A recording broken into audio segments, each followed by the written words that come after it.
Python programming में आज का हमारा टॉपिक है आइडेंटिफायर। तो सबसे पहले हम आपको बताएंगे पाइथन में आइडेंटिफायर क्या होता है। एक्सप्लेनेशन मतलब इसका प्रैक्टिकल भी हम आपको करके दिखाएंगे रियल लाइफ एग्जांपल के साथ। तो आइडेंटिफायर का मतलब क्या होता है पाइथन प्रोग्रामिंग में। Identifier is nothing but name in Python programme. ठीक है, आइडेंटिफायर कुछ नहीं बस नेम होता है पाइथन प्रोग्राम में। जैसे रियल लाइफ एग्जांपल यहाँ पे यहीं पे मैं बता देता हूँ। हमारी फैमिली में बहुत सारे मेंबर होते हैं, हर एक मेंबर का कुछ ना कुछ नेम होता है। नेम हम क्यों रखते हैं? ताकि उस नेम से हम उस नेम से उसे आइडेंटिफाई कर सकें। जैसे मेरा नेम है मोहित, तो मोहित क्या है, मुझे आइडेंटिफाई करने का एक नेम है, ये मोहित से आइडेंटिफाई है। उसी तरह पाइथन प्रोग्राम में हम नेम देते हैं कुछ, तो वो नेम हम क्या देते हैं? क्लास का नेम, फंक्शन का नेम, वेरिएबल का नेम, मॉड्यूल का नेम। तो ये जो नेम आप देख रहे हैं यही होते हैं आइडेंटिफायर्स। अगर मान लीजिए हम कोई क्लास बनाए हैं तो उसका नाम देते हैं ताकि उस नेम से उस क्लास को आइडेंटिफाई कर सके। अगर कोई फंक्शन बनाए हैं तो उस फंक्शन का भी नेम हम प्रोवाइड करते हैं ताकि उस नेम से फंक्शन को कॉल कर सके, आइडेंटिफाई कर सके। ठीक उसी तरह कैसे वेरिएबल और मॉड्यूल होता है। तो अगर यहाँ पे हम वेरिएबल का एग्जांपल ले सके, अगर यहाँ पर वैल्यू 10 है, इसको तो हम एक्सेस कर नहीं पाएंगे क्योंकि वैल्यू 10 है, तो इसे हम एक नेम प्रोवाइड कर देंगे ए। तो ये जो ए है ना, ये एक वेरिएबल का नेम है, यही है आइडेंटिफायर। इस ए के थ्रू इस 10 को एक्सेस कर सकते हैं। ठीक है, ऐसे ही मान के चलिए हम एक मेथड ले लेते हैं n1। ये एक फंक्शन हो गया, इसमें एक कोड लिखा होगा। तो इस फंक्शन को मुझे अगर कॉल करना होगा तो इस m1 से ही कॉल करूँगा, तो ये m1 हो गया आइडेंटिफायर। अगर मान के चलो हम एक क्लास बनाते हैं, ये क्लास बन गया। क्लास हम क्लास बनाते हैं तो देखिए यहाँ पर हम कर्ली ब्रैकेट में लिखेंगे, यहाँ पर हम कुछ भी बॉडी लिख सकते हैं। तो इस क्लास को अगर मुझे एक्सेस करना हुआ, कॉल करना हुआ, तो क्या मैं भी कर सकता हूँ? नहीं। तो अगर मैं इस क्लास को एक नेम प्रोवाइड कर दूँ ए, तो अगर इस नेम के थ्रू इसके अंदर जो भी कोड लिखा हुआ मैं सब एक्सेस कर सकता हूँ। तो ये नेम ही हो गया ए आइडेंटिफायर। ठीक है, उम्मीद करते हैं आपको समझ में आया होगा। अभी रूल्स होता है आइडेंटिफायर को बनाने का या फिर यूज़ करने का। तो सबसे पहला होता है अल्फ़ाबेट यूज़ कर सकते हैं, A to Z upper case use हो सकता है, लोअर केस भी हो सकता है, अपर लोअर का कॉम्बिनेशन भी हो सकता है। ठीक है, डिजिट्स में आप 0 to 9 नंबर यूज़ कर सकते हैं अपने आइडेंटिफायर के लिए। एक स्पेशल सिंबल यूज़ कर सकते हैं आप, उसको बोलते हैं अंडरस्कोर। इसके अलावा आप कोई स्पेशल सिंबल यूज़ नहीं कर सकते पाइथन प्रोग्रामिंग में आइडेंटिफायर के लिए। अभी देखो यहाँ पर should not be start with digit. आपका जो आइडेंटिफायर है वो डिजिट से स्टार्ट नहीं होना चाहिए। इसका मतलब क्या हुआ? अगर मान के चलो 9 हो गया, यहाँ पे मैंने वेरिएबल का नेम दे दिया ए। 9 is equal to 10।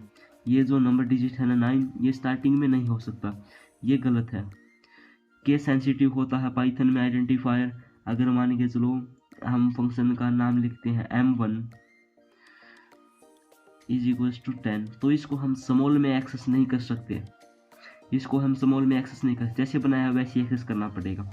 We can not use reserve words. हम कीवर्ड को पाइथन में जो रिजर्व वर्ड होते हैं उनको पाइथन को कीवर्ड्स के लिए मतलब कुछ यूजर डिफाइन यूज नहीं कर सकते। जैसे नेम के लिए, फंक्शन के लिए कीवर्ड पहले से वेल डिफाइन होते हैं, उसको सिर्फ उसी स्पेशल वर्क के लिए ही यूज कर सकते हैं। चलो हम प्रैक्टिकल की तरफ बढ़ते हैं। सबसे पहले हम क्या करते हैं, एक वैल्यू ले लेते हैं जैसे कि 10 एक वैल्यू है। तो अब इसको एक्सेस करने के लिए हम क्या करेंगे, इसको एक नेम प्रोवाइड करेंगे, अल्टरनेट नेम देंगे उस नेम के थ्रू, ताकि इसको हम एक्सेस कर पाएँ। तो यहाँ पे देखो मैंने एक नेम लिया है मैर। तो वैर आप देख पा रहे हैं ये एक वेरिएबल का नेम है, इसी को बोलते हैं आइडेंटिफायर। हम इस वैर को क्यों बनाए? ताकि इस वैर नेम के थ्रू हम इस वैल्यू 10 को एक्सेस कर सके। जैसे कि अगर मैं अभी प्रिंट में यहाँ पे वैर लिख दूँ, ठीक है, अपने वेरिएबल का नेम यानी आइडेंटिफायर का नेम, और प्रोग्राम को रन कर दूँ, तो उस नेम के थ्रू हम क्या कर सकते हैं, अपनी वैल्यू को एक्सेस कर सकते हैं। तो जैसे यहाँ पे वैल्यू 10 प्रिंट हो गया। तो जब हमने बोला था कि आइडेंटिफायर केस सेंसिटिव होता है, अगर मैं यहाँ पे एक वेरिएबल लिखूँ वैर और यहाँ पे 20 लिख दूँ और अभी मैं प्रिंट करता हूँ वैर को, तो क्या आउटपुट आएगा? आउटपुट 10 ही आएगा, जबकि दोनों वेरिएबल का नेम है वैर। लेकिन इसका वीक एज है, इसका मतलब ये हुआ कि ये अलग हुआ। और अगर मुझे 20 को एक्सेस करना हुआ तो मुझे ये वैल्यू को प्रिंट करना पड़ेगा, ठीक है। तो यहाँ पे देखो अभी दोनों रिजल्ट प्रिंट हुआ, 10 और 20 दोनों। और इसके अलावा आप ऐसे भी एक्सपेरिमेंट कर सकते हो, वैर ऐसे ही बना लो, 30 दे दो, ठीक है। अभी अगर प्रिंट करना चाहें 30 को तो वह हमें ऐसे करना पड़ेगा, ओके। तो यहाँ पे देखो 10, 20, 30 ये सब प्रिंट हो गया है, ठीक है। अब अगर मान लो केस सेंसिटिव का एक बेस्ट एग्जांपल अगर आपको जानना हुआ तो आप ऐसे भी जान सकते हो। देखो अगर यहाँ पे वैर नॉर्मल वेरिएबल बनाया तो हमें इस तरीके से एक्सेस इस तरीके से करना चाह रहे, इस तरीके से भी तो है वैर ही तीनों। तो क्या प्रोग्राम रन होगा, आउटपुट आएगा, देखते हैं। तो यहाँ पे देखो हमें एरर मिल चुका है। एरर क्या मिला है, नेम एरर की जो एक कैपिटल वैर है ये डिफाइंड नहीं है, ठीक है।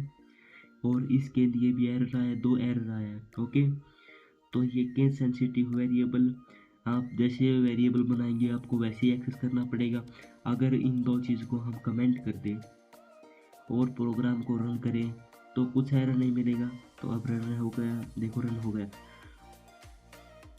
अभी चलो एक सिंपल सा हम प्रोग्राम का आपको बना के दिखाते हैं जिसमें हम फंक्शन और क्लास यूज़ करेंगे, ओके। इसको रहने देते हैं। यहाँ पे मान लो मैं एक क्लास बना रहा हूँ, क्लास बनाने के लिए क्लास कीवर्ड, ओके। और उसके बाद क्लास का नाम हम एक प्रोवाइड करते हैं ये। अब एक फंक्शन बना रहे हैं, फंक्शन बनाने के लिए डिव कीवर्ड यूज़ करते हैं हम। और उसके बाद हम फंक्शन का यूज़ करते हैं हम m1। और यहाँ पे एक पैरामीटर होता है पाइथन में बाय डिफ़ॉल्ट सेल्फ। अब इसके अंदर हम कोड लिखते हैं। इसके अंदर हम अगर प्रिंट में लिखें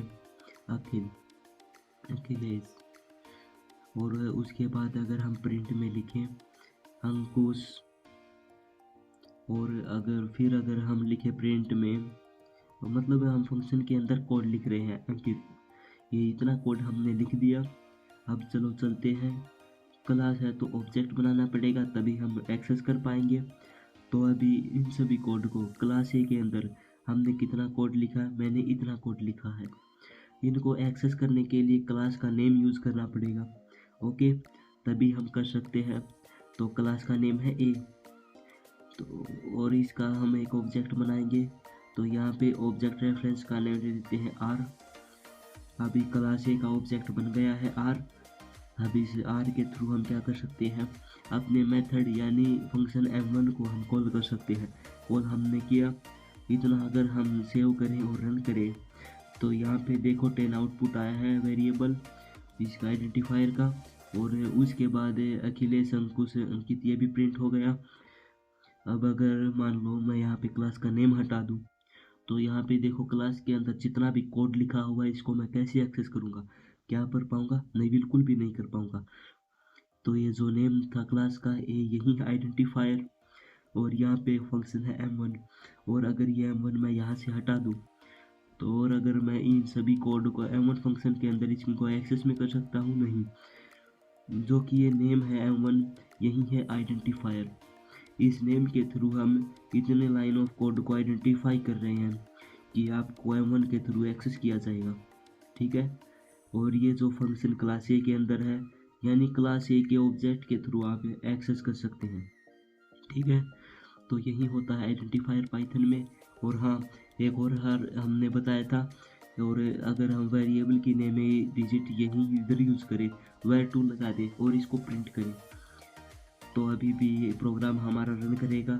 ये ऐसे हम कर सकते हैं। आउटपुट देखो आ गया 10। और अगर यही डिजिट हम आगे लगा दें, स्टार्टिंग में लगा दें 2var, और यहाँ पे हम इसको प्रिंट करें 2var इस तरीके से, तो ये हम नहीं कर सकते पाइथन में।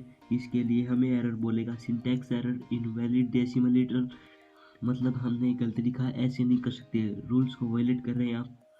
और अब एक स्पेशल फंक्शन अंडरस्कोर भी हम यूज़ कर सकते हैं, ठीक है।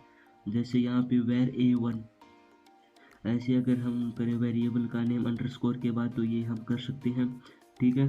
अभी भी आउटपुट आएगा, कोई दिक्कत नहीं है। प्रोग्राम को हम करते हैं रन, और यहाँ पे देखो प्रोग्राम रन हो गया और आउटपुट भी आ गया। तो ये सिंपल सा हमारा आइडेंटिफायर था। उम्मीद करते हैं हम आपको समझा चुके होंगे, समझ में आया भी होगा आपको कि हम आइडेंटिफायर कैसे यूज़ करते हैं। आइडेंटिफाई करने के लिए एक नाम प्रोवाइड करते हैं। जैसे स्टेन को आइडेंटिफाई करने के लिए हमें एक नेम दिया, यही होगा आइडेंटिफायर। वीडियो पसंद आया तो लाइक कीजिए, शेयर कीजिए और अगर चैनल पर नए हैं तो सब्सक्राइब कर दीजिए।